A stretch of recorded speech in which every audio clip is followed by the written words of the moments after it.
welcome to Injili Media. नाजरीन, इंजीली media के एक और वीडियो में आप सबको खुश आमदीद। आज के इस छोटे से वीडियो में हम बाइबल मुकद्दस की एक अहम सच्चाई और उसके साइंसी इतलाक पर गुफ्तगू करने जा रहे हैं। तो हम शुरू करते हैं अपने मुताले को बाइबल मुकद्दस की पहली किताब के 70वें बाब की 12वीं आयत से। यहाँ पर यहोवा खुदा इब्राहिम से मुखातिब है और फरमाता है, तुम्हारे यहाँ पुश्त दर पुश्त हर लड़के का खतना जब वो 8 रोज का हो या जाए। लिहाजा ये हुक्म बाद में मूसवी शरीयत में शामिल कर लिया गया और ये शरीयत के उन अहकाम में से है जो नस्ल दर नस्ल और पुश्त दर पुश्त यहूदियों में जिनको माना गया और जिन पर अमल किया गया। तो नाजरीन, हम देखना चाहते हैं कि ये 8वें दिन का क्या मसला है। 8वें दिन ही क्यों? यहोवा खुदा ने इस बात पे जोर दिया और इसको बाकायदा आइडेंटिफाई किया 8वें दिन। तो आज हम देखना चाहते हैं कि खून की साइंस, जिसे हीमाटोलॉजी कहते हैं, यानी ये वो इल्म है जिसमें हम खून के तमाम निजाम को समझते हैं। आम हालात में खून जिस्म के अंदर फ्लूइड हालत में होता है और क्लॉट नहीं करता, लेकिन जैसे ही जिस्म पे कट लगता है, जख्म लगता है, तो खून बहना शुरू होता है और उसके साथ ही एक ऐसा निजाम हरकत में आता है जिससे खून जम जाता है और यूं जिस्म से बाहर बहना बंद हो जाता है। ये नहायत ही पेचीदा अमल है और इसको कोआगुलेशन के प्रोसेसेस कहते हैं। ये पेचीदा अमल, क्लॉटिंग का अमल जो है, खून के इंजमाद का अमल, जिसकी वजह से जिस्म में से बहता हुआ खून खुद ब खुद फितरी तौर पर एक क्लॉट बन जाता है और बहना बंद हो जाता है। इसका इन्हसार जिस्म में पाए जाने वाले 2 कीमियाई मादों पर है, एक विटामिन के और दूसरा प्रोथ्रोम्बिन। अब ये दोनों अज्जा जो हैं ये खून में पाए जाते हैं और जरूरी हैं ताकि जब जख्म लगे तो खून थोड़ी देर बहने के बाद क्लॉट बन जाए और जिस्म में से मजीद खून का इजरा बंद हो जाए। अगर ये इजरा बंद ना हो या ये क्लॉटिंग मैकेनिज्म फेल हो जाए तो फिर आहिस्ता आहिस्ता किसी भी जख्म में से खून रिश्ते रिश्ते जिस्म का सारा खून बाहर निकल जाता है। ये दोनों अज्जा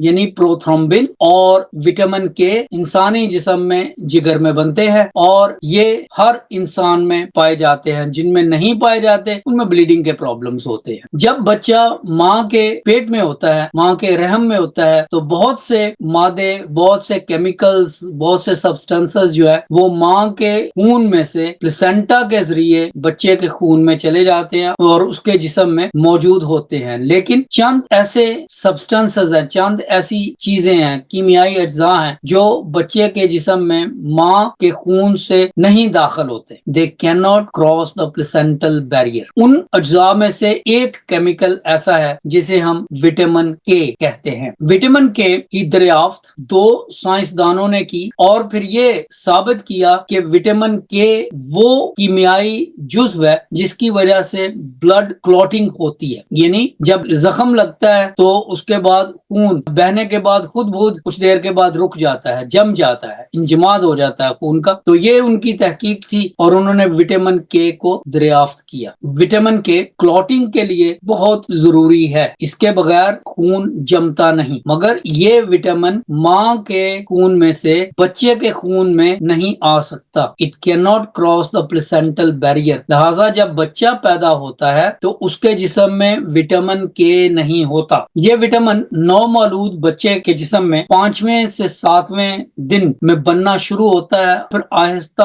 आहिस्ता इसकी मिकदार बढ़ती जाती है, यहाँ तक कि 8वें दिन इसकी मिकदार बच्चे के खून में बुलंद तरीन सतह पर होती है। पहले दिन जब बच्चा पैदा होता है तो उसके जिस्म में विटामिन के नहीं होता और 8वें दिन तक उसके जिस्म में विटामिन के की मिकदार बढ़कर बुलंद तरीन सतह पर चली जाती है। और उस वक्त अगर बच्चे को जख्म लगे या उसके जिस्म पर कोई कट लगाया जाए तो खून जो है वो बड़े एहसन तरीके से जमने का अहल होता है, यानी कि खून में जमने की सलाहियत होती है। मैंने गुजारिश की थी कि 2 फैक्टर्स हैं जो इस सारे अमल में बहुत जरूरी हैं, एक विटामिन के और दूसरा प्रोथ्रोम्बिन। प्रोथ्रोम्बिन भी एक ऐसा केमिकल है, एक ऐसा सब्सटेंस है जो बच्चे के जिस्म में बहुत कम होता है और तीसरे दिन तक इसकी मिकदार जिस्म में तकरीबन 30% तक बढ़ जाती है। 8वें दिन को इसकी मिकदार बेहतरीन सतह पर होती है, ऑप्टिमल लेवल पर होती है, तकरीबन 110% तक, और फिर ये तेजी से 8वें दिन के बाद बड़ी तेजी से ये कम होकर फिर तकरीबन 100% पे होके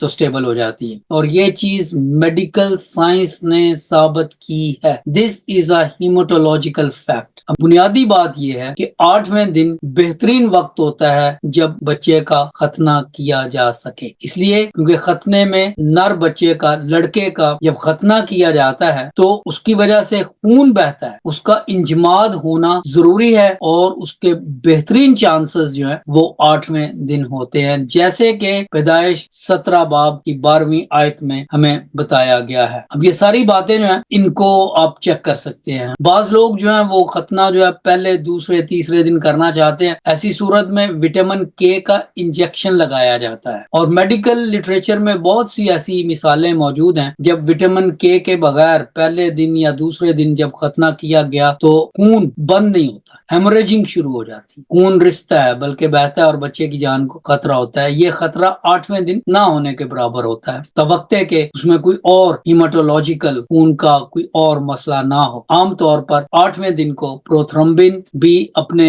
मुनासिब लेवल पर होती है, हाईएस्ट लेवल पर होती है, और विटामिन के भी, और 8वें दिन खतना करने के लिए विटामिन के इंजेक्शन की जरूरत भी नहीं पड़ती। अब इस वीडियो में हमारा मकसद सिर्फ इस एक पॉइंट को डिस्कस करना था कि बाइबल मुकद्दस में खतना 8वें दिन कहा गया है, मगर क्यों? इसलिए क्योंकि यहोवा खुदा जो इंसान का खालिक है वो जानता है कि हमारे जिस्म में जो कुछ भी है उसको किस तरीके से, क्या हमारे जिस्म के साथ किया जाना चाहिए, कब किया जाना चाहिए। God of Bible is the god of science. और जो लोग ये कहते हैं कि बाइबल मुकद्दस में और साइंस में तजाद है, उनके लिए मैं सिर्फ एक जुमला कहना चाहता हूं कि आप बाइबल मुकद्दस से नावाकिफ है और आप साइंस से भी नाबल्द है। If you don't know the god of Bible and you do not know science, then you will make statements like there are contradictions between Bible and science. Otherwise, there are no contradictions. The God of science is the God of Bible. Thank you very much. God bless you. Thanks for watching.